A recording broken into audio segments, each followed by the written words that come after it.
Hello student, good morning. તો આજે આપણે કયો ડે છે? ઇન્ટરનેશનલ યોગ ડે. કયો ડે છે? ઇન્ટરનેશનલ યોગ ડે. તારીખ કઈ આજે? 21 જૂન. 21 જૂન.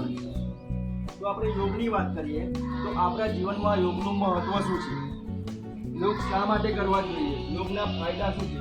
તે આપણે આજે જાણીશું. બરાબર? તો યોગ કરવાથી સૌથી મોટો ફાયદો તો પેલા સ્વાસ્થ્ય, એટલે આપણું શરીર કેવું રહે છે? સારું રહે છે, તંદુરસ્ત રહે છે, અને માનસિક રીતે વિચારવાની શક્તિ સારી બને છે. એના માટે યોગ કરવામાં આવે છે. આજે ઇન્ટરનેશનલ યોગ ડે એટલે કે આખા વિશ્વની અંદર યોગ કરવામાં આવશે. આપણી સ્કૂલ એટલી નહીં, બધી સ્કૂલોમાં યોગ કરવામાં આવશે.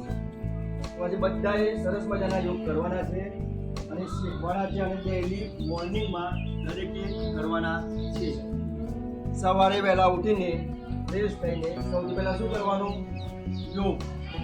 આ બધાએ રોજ કરવાના. બરાબર? ઓકે. તો આપણે યોગની શરૂઆત સૌપ્રથમ કરશું તો અનુલોમ વિલોમ. સૌથી પ્રથમ શું કરીશું? અનુલોમ વિલોમ. એમાં શું કરવાનું? રોટી વાળીને બેસવાનું. ચટ્ટાન.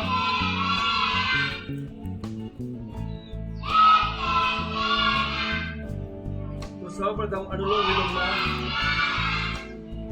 ઊંડો શ્વાસ લેશું, શ્વાસ છોડશું. તો આવી પ્રક્રિયા 5 થી 10 વખત કરવાની છે. ચલો સ્ટાર્ટ.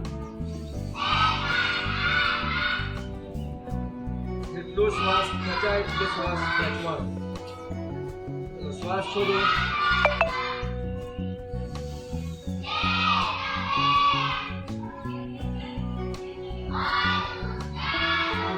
સરસ.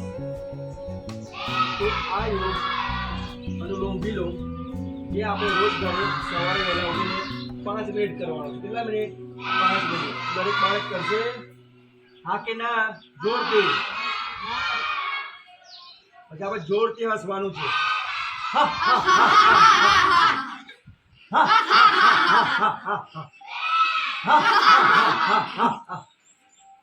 જોરથી. ચલો આગળ.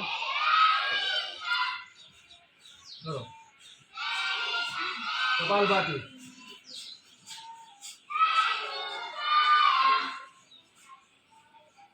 શાંતિથી નીચે બેસીને આ 3 યોગ રોજ ડેલી ઘરે કરવાના. 5 મિનિટ ટાઈમ લઈને. ખબર પડી કે દરેક બાળકને? તો હવે યોગ તમારામાંથી કોઈ બાળક કરાવશે. બરાબર? તો શરૂઆત આપણે કરશું વિક્રમથી. તો વિક્રમ સૌપ્રથમ સૂર્ય નમસ્કાર કરાવશે. તો સૂર્ય નમસ્કારનું step 1, step 2, step 3, step 4, step 5, step 6,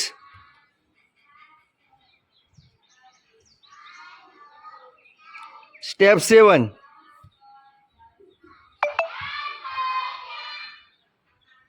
step 8,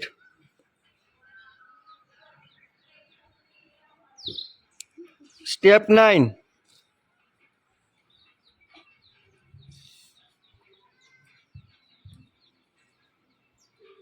very good, step 10, step 11, step 12. Very good. તો તમે બધા શું જોયું? સૂર્ય નમસ્કાર. તો હવે બધાએ કરવાનું છે. ચલો તો સૂર્ય નમસ્કાર માટે તૈયાર. સ્ટાર્ટ.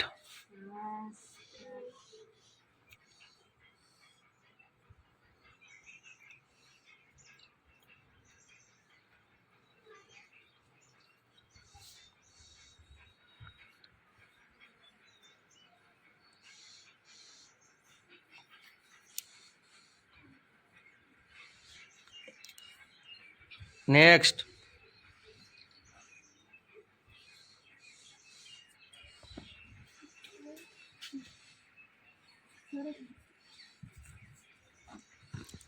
ધ્યાનથી દેખો અને કરો.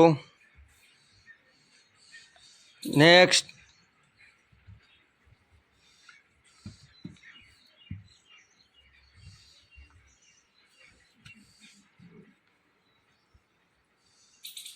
નેક્સ્ટ.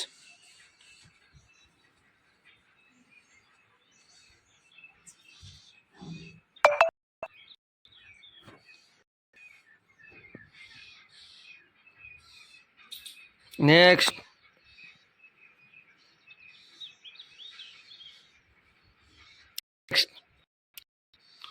ઓકે, તો સૂર્ય નમસ્કાર પૂર્ણ થયો. પોતાની જગ્યાએ સ્થાન ગ્રહણ કરો.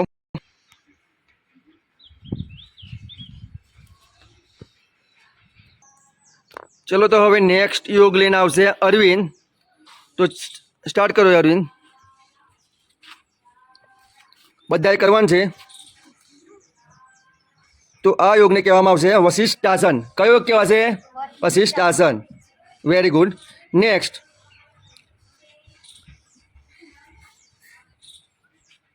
તો આ યોગને કહેવામાં આવશે અર્ધ પરિવૃત્તા નવાસન.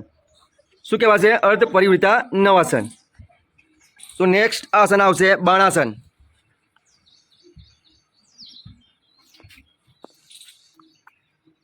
એક પગ પાછળ અને એક પગ આગળ રાખીને બાણાસન કરવામાં આવે છે, હાથ ઢીંચણ ઉપર રાખીને. Very good.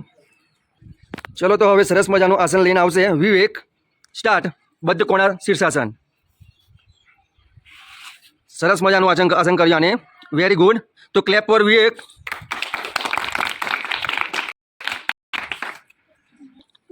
નેક્સ્ટ આસન આવશે બદ્ધ પદ્માસન. બદ્ધ પદ્માસન કરશે. સ્ટાર્ટ.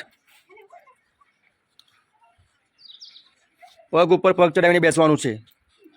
પગ ઉપર પગ ચડાવીને એકબીજા.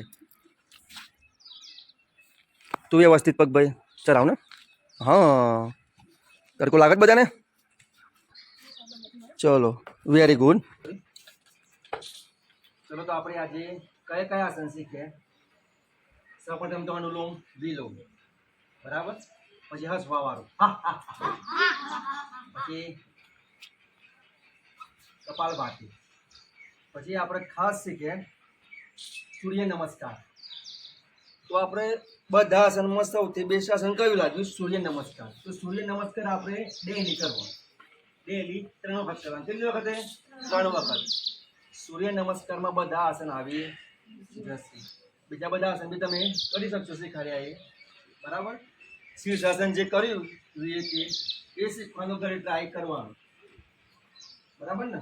એ આસન સૌથી બેસ્ટ આસન છે જે મગજ સુધી લોહી પહોંચાડે છે, બરાબર. મગજ ફ્રેશ રાખે છે, મગજમાં લોહી પરિભ્રમણ ક્રિયા સારી બને છે, બરાબર. તો આજે કયો ડે હતો? ઇન્ટરનેશનલ યોગ ડે. કયો ડે છે? ઇન્ટરનેશનલ યોગ ડે. તારીખ કઈ આજે? 21 જૂન.